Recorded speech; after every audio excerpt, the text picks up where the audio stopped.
So here's the conundrum of the creative. That's so hard to say. Every creative, for the most part, is pretty much drawn in to make original music, and they hear unique things that pull them in. So even if they're a guitarist or a pianist or a synth player or whatever, they're going to hear unique things in music and all this kind of world that sparks their interest in their ears. And so, anyways, the conundrum is when they get older and start to realize this excessive population control of music. And really, it is partially that the people are interested in pop styled music, certain demographics. That's why they call it pop, because there's like this meeting area when you become an adult of music.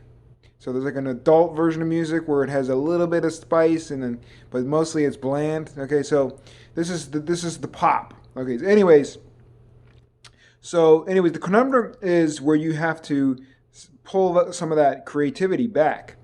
So people think that it's that the labels or corporate is that as well for a lot of that, but it's also musicians self-correct.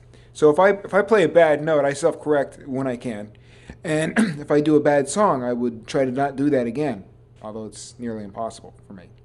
But so we're trying to pander to the audience, but also to ourselves. So that's why I think there's this sophomore effect with a lot of creatives where they lose their creative edge. It's not that they're losing their creative edge, it's that they're changing direction, I think. And I think that the desire to please the masses and themselves and try to find the meeting ground creates this mushy area. And I've done this in the past when I first started, with commercialism. It was not like good music. It was like, what the hell? Because I was trying to please too many people. And I was holding on to my edge. Because for me, the whole point has always been the creative edge. And I could go on and on about that. And that's the whole point for me of music. So that, again, it's the creative conundrum.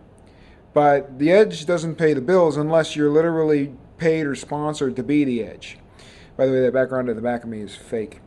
Anyways, so that's where you have to dial it back. And so there's a great artist called Vast. It's V-A-S-T. And the first album he did was called Vast. It's all about Vast. It's the cool stuff. It's all him. It's like maybe some orchestral stuff. And then a lot of his guitar playing was a virtuoso guitarist named John Crosby. He's the guy behind Vast. He was pretty popular, maybe late 90s, I guess. He was one of those ones that first figured out he could do everything himself. So I always, I'm drawn to people like that because I want to mastermind things. It's not about not letting other people in. It's about wanting to be able to control the creative vision and then apply the super focus onto every little element when you can. So, anyways, he did two albums. The first one was Vast, and the second one was called Music for People. And the Music for People album, that's a great example of like how you have to change your direction. Like his first one was virtuoso, cool stuff, unique stuff. Second one, a little bit country. You went a little bit country. So this is the pandering effect. So you could go cocktail, you could go country, you could go pop, you could go jazz. And that's another thing about jazz. It's another meeting area. You can talk to people of all walks who may be interested in jazz and respect what it's about because it's got that creative stuff, but it's also got those harmless instruments. They can't go too crazy. They can go crazy, but they can go only within the limitations of those instruments. And they're pretty generically, arranged. They're always the same like arrangements. So, anyways, did you give you an idea of the creative conundrum of like the adult version of the composers versus what makes you want to become one?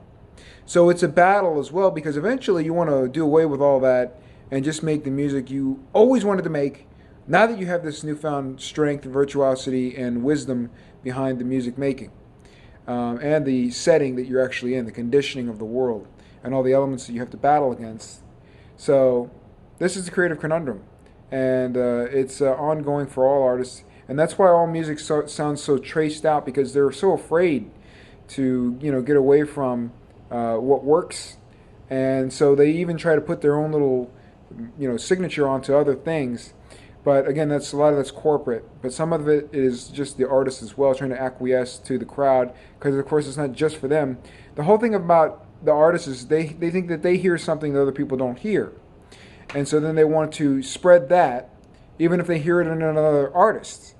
So so that's the balancing act of, is what you hear really valuable? This is the question.